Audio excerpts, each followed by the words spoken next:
kalau pengungsi Rohingya diusir oleh Myanmar, tidak boleh tinggal di negara tersebut karena nenek moyangnya membela penjajah, seharusnya nenek moyang kita, kiai-kiai terdahulu memperlakukannya sama dengan mereka. Setuju itu? Kenapa tidak dilakukan? Karena leluhur kita, karena para ulama-ulama Nusantara memiliki filsafah Pancasila. Komando-komando yang mengaku dirinya Imam Jumbo kemana sekarang? Kenapa tidak berteriak lagi? Itu Rohingya harus diatasi di tanah Aceh. Pingin beli Alphard lo, atau pingin kawin lagi? Monas dijadiin tempat perkumpulan. Cie kagak malu sama yang bangun Monas. Cie Istiqlal dijadikan tempat tidur, nggak malu sama arsiteknya Istiqlal. Cie lepok kusia. Loh, cuma 45 pasukan. Lu teriak-teriak di bumi Indonesia dengan mengangkat pedang. Jangan ajari orang Indonesia mengangkat senjata, bro. Karena yang memerdekakan negeri kami Indonesia bukan leluhurmu, tapi leluhur kami. Leluhurmu pecundang yang mengaku keturunan Nabi Muhammad tapi tidak seperti Nabi Muhammad. Banyak yang meniru apa? Meniru ketika ia mengucapkan saya ini cucunya Rasulullah. Loh, gak bahaya tak? Sementara perjuangannya jauh dari perjuangannya Rasulullah. Apakah tidak malu? Malu. Jangan menganggap diri kita ini sebagai cucunya Rasulullah. Diakui menjadi umatnya Rasulullah. Itu sudah jauh lebih hebat daripada engkau mendoktrin orang lain untuk mengakui dirimu sebagai cucu Rasulullah sallallahu alaihi wasallam. Sekarang ini lagi demam Palestina. Tidak jelek membela Palestina. Dulu sebelum Palestina bela Rohingya, orang yang terusir dari Myanmar itu, umat Islam yang terusir dari Myanmar. Ketika pemerintah mengatakan kita akan evaluasi, pemerintah memberikan aba-aba kepada umat Islam untuk tidak gegabah menerima pengungsi dari Rohingya. Semuanya teriak mengatakan pemerintah kita adalah pemerintah komunis. Tapi sekarang pengungsi Rohingya membahayakan terhadap kedaulatan masyarakat di Indonesia. Banyak masyarakat di Aceh menolak pengungsi-pengungsi itu. Kenapa?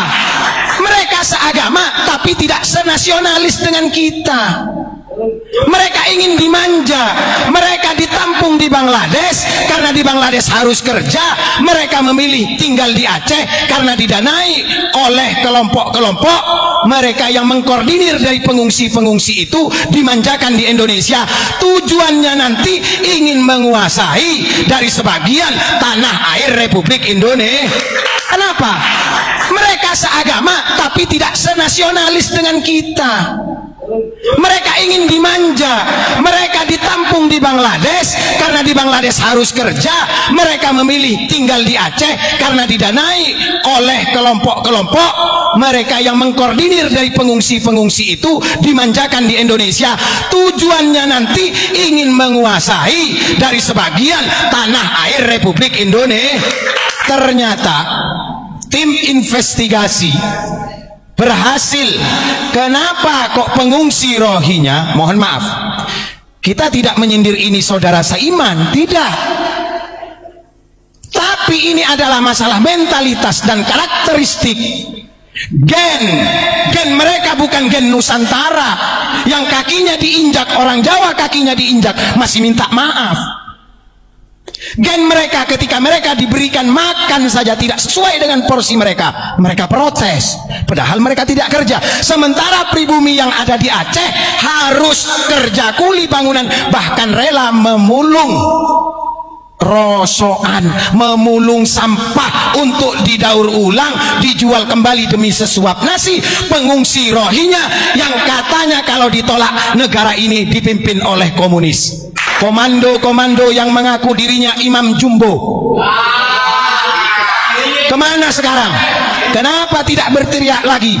Itu Rohingya harus diatasi di tanah Aceh.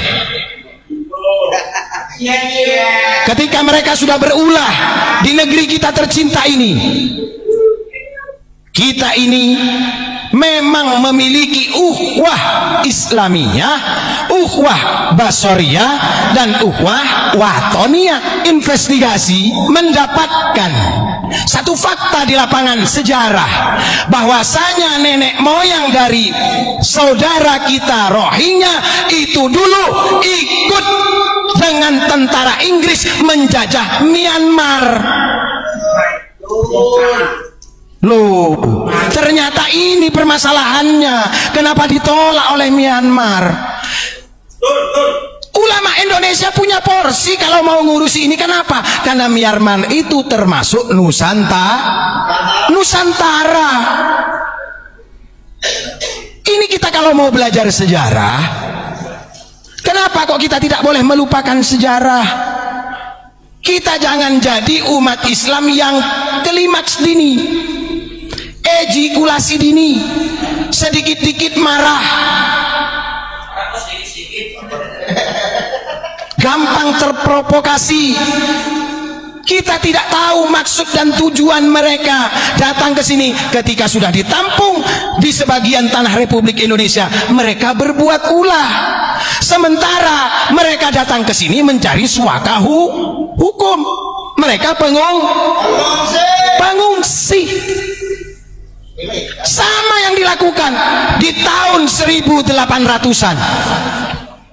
Asrafus Sani datang ke Indonesia pengungsi, dimobilisasi oleh Inggris dan Belanda. Buka sejarah lagi. Kalau kau mengaku keturunan Nabi Muhammad, kalau siapapun yang mengaku keturunan Nabi Muhammad, mengaku cucu Nabi Muhammad pada saat ini, monggo tinggal di Madinatul Munawwarah, makam leluhurmu di sana. Jangan provokasi masyarakat Nusantara ini yang memiliki sejarah, yang memiliki filsafah. Jawa digowo, Arab digarap, Barat diruat. Loh, ini jangan disalahartikan. Jawa digowo, identitas kita kemana-mana tetap orang Nusantara. Kalau kakinya diinjak masih minta maaf. Orang Nusantara itu yang pertama ngalah. Kalau digarai ngalah dulu. Ini orang Nusantara ciri-cirinya. Yang kedua ngalih pindah. Seng waras ngalih. Sudah ngalih masih digarai lagi ngamuk. Nggak perlu mendoktrin orang Indonesia dengan doktrin agama yang berlebihan. Kadang-kadang kita ini geli dengernya. Seorang yang bodoh, dari bagian mereka yang bodoh saja lebih mulia daripada orang yang alim. Ngapain Nabi Muhammad memerintahkan kita untuk tolabul ilmi? Kalau hanya cukup dengan nasab saja kita sudah bisa mulia. Kenapa Al-Quran menyatakan yarfa'illahu alladhina amanu?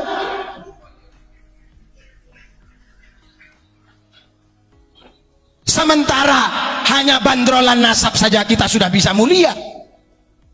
Jangan salahkan Imam Al-Ghazali ketika mengkoreksi di dalam kitab yang ditulis beliau, Ihya Ulumiddin. Ini sudah real, sudah pernah terjadi. Kalau pengungsi Rohingya diusir oleh Myanmar, tidak boleh tinggal di negara tersebut karena nenek moyangnya membela penjajah. Seharusnya nenek moyang kita, kiai-kiai terdahulu memperlakukannya sama dengan mereka.